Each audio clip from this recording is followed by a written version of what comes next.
multi-second shot. All that detail goes away. Whereas if you just shoot like a tenth of a second, you get all that, you get a lot of detail in there.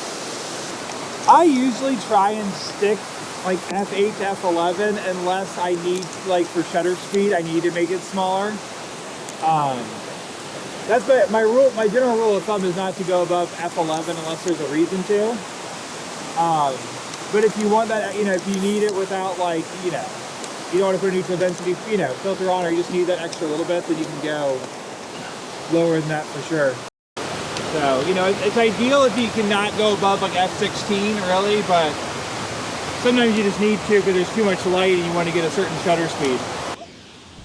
I signed up for a photography workshop with Jim Cheney, who runs uncoveringpa.com.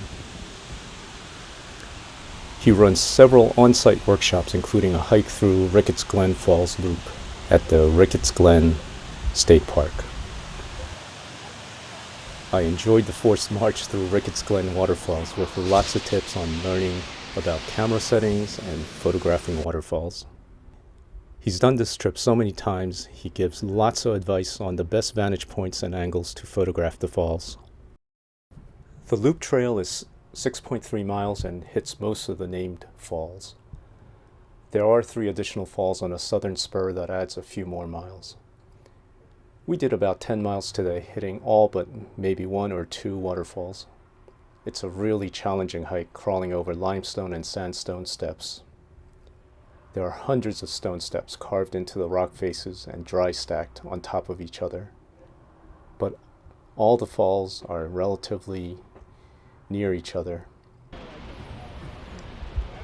It's also a 1,000-foot elevation drop, meaning to do the loop you would drop 1,000 feet and then have to climb back up 1,000 feet, all with tripods and camera gear. Many in our group had multiple lenses and much more camera gear. I'm glad I traveled light with just one camera. The shadows, you have a little more play. You can get a little more detail out of them. So if I was shooting this, I was just going to do one shot and I was planning on editing it after the fact.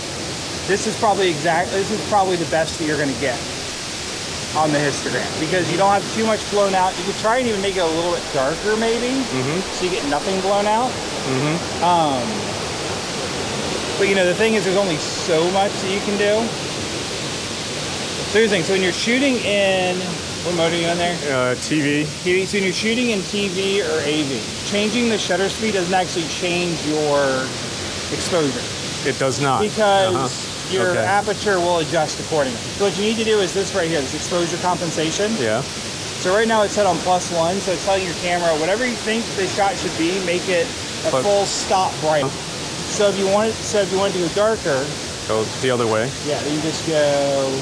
So 0 is like do what you think it should, and then if you go, right this way, it's make it a little bit brighter than you think. The other way, make it a little bit darker than you think. Okay. So that's how you can, in AV or TV mode, adjust your exposure. That's the best way to do it. Is that. There's a bridge across Kitchen Creek called Watersmead. By the time we got there were more people on the trail, including what looked like a girls' school group with matching bonnets.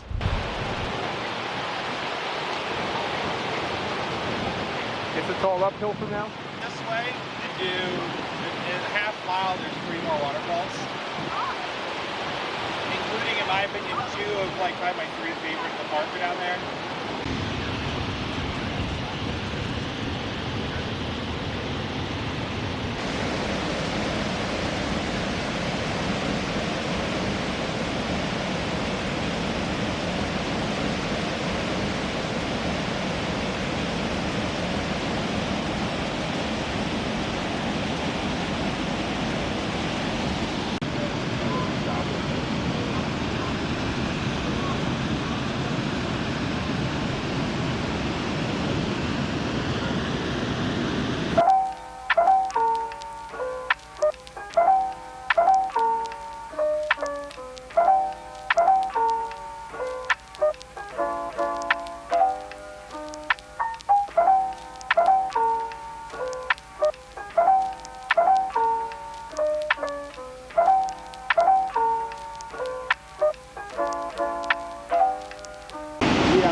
separate stream over here on the right side.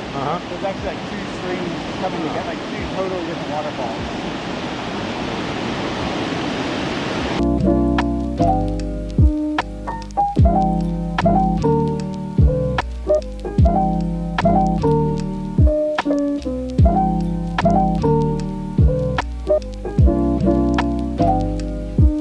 The worst uphill is this next uphill on this side, as far as steepness. Not the stairs. The sketchy stairs are the next waterfall. They're not too difficult. They're just, I hate going down them. They're not like, I don't think they're safe to go down. So you have a little bit of blown out highlights. All right. So we want it down to and a little bit blown out over here, or a little bit too dark over here. Got it. Now the thing is you can get more out of shadows than you can out of brights. Okay. So if a bright is blown out, it's blown out.